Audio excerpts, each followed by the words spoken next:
It's good to see you today. We're going to be thinking about the resurrection. Our hymn today is called I'll Live in Glory. My life is changing longer than man's alive day, and what the thing changes, I like an even way. But if my Savior calls me to that we come on high, I'll live with Him forever in glory by and by.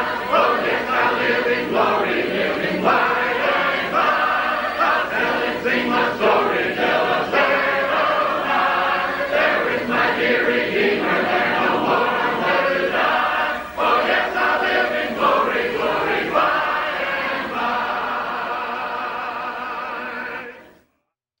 Okay, let's look at our passage now. 2 Corinthians chapter 5 at verse 1. We read, For we know that if I could read today. For we know that if our earthly house, this tent, is destroyed, we have a building from God, a house not made with hands, eternal in the heavens.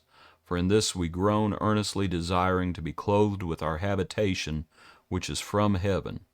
If indeed having been clothed, we shall not be found naked. For we who are in this tent groan, being burdened, not because we want to be unclothed, but further clothed, that mortality may be swallowed up by life. Now he who has prepared us for this very thing is God, who also has given us the Spirit as a guarantee. Sometimes folks have the idea, and it's those who deny the resurrection, that it's almost in this passage, and speaking about the resurrection, says we don't want to be unclothed, we want to be further clothed. Looking at this idea, this figure that's used, this tent, our earthly house. We have a building from God, a house not made with hands. We want to be clothed with our habitation, which is from heaven. There's a passage in Romans that speaks about the resurrection. And this is Romans chapter 8 at verse 11. And I'll just read it to you. In Romans 8 at verse 11 says, But if the Spirit of him who raised Jesus from the dead dwells in you, he who raised Christ from the dead will also give life to your mortal bodies through his Spirit who dwells in you. We're talking about the same thing. We don't want to be unclothed. We want to be further clothed. Death is swallowed up. This mortality is swallowed up with immortality. And so that's the figure that is used repeatedly in Scripture. 1 Corinthians 15, of course, speaks all about the resurrection. And it uses the same figures repeatedly in trying to convey the reality of this. And that's all through 1 Corinthians 15. But here in 2 Corinthians chapter 5, you have this picture of we don't want to be unclothed, we want to be further clothed. And that's the figure that's used. And to back up a little bit, in 2 Corinthians, we see the issue, and the issue is, of course, pretty obvious. And at the end of chapter 4, it says, Therefore we do not lose heart, even though our outward man is perishing. Yet the inward man is being renewed day by day. For our light affliction, which is but for a moment, is working for us a far more exceeding and eternal weight of glory, while we do not look at the things which are seen, but at the things which are not seen. For the things which are seen are temporary, but the things which are not seen are eternal.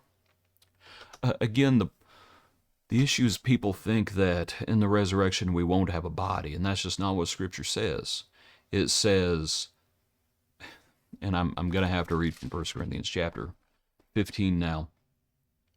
In 1 Corinthians chapter 15 says, concerning the resurrection of the dead, and you might think about just that phrase, the resurrection of the dead. Well, what is it that dies? It's the body.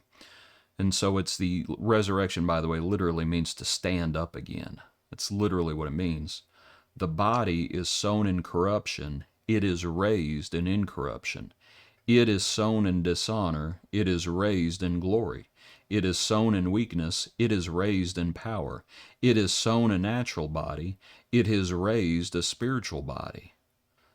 There is a natural body, there is a spiritual body, as it goes on.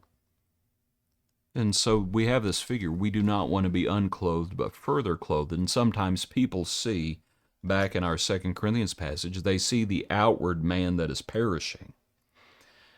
And they get so caught up in it that they have trouble seeing to the other side. As this verse talks about, things that are not seen. And we think about being raised. And we are not raised corruptible, and we are not raised mortal, and we are not raised dishonorable. We are raised. We are further clothed. We are raised in glory. We stand again. By the way, the resurrection of the dead. And I think the reason for all of this, to come back to chapter 5 now, is because at Judgment Day, there is an aspect of judgment concerning what? Verse 10 of chapter 5, for we must all appear before the judgment seat of Christ, that each one may receive the things done in the body, according to what he has done, whether good or bad. There's a resurrection of the just and the unjust. And God renders to each one according to their works done in the body. And so you have the resurrection of the dead. You have the bodily resurrection is what you have. And so we look forward to the time when we will live, of course, in glory as it is. We hasten the day. Better to depart and be with the Lord, is what Paul says. Appreciate you. Hope you have a good day. Join us tomorrow for another portion of our daily praise.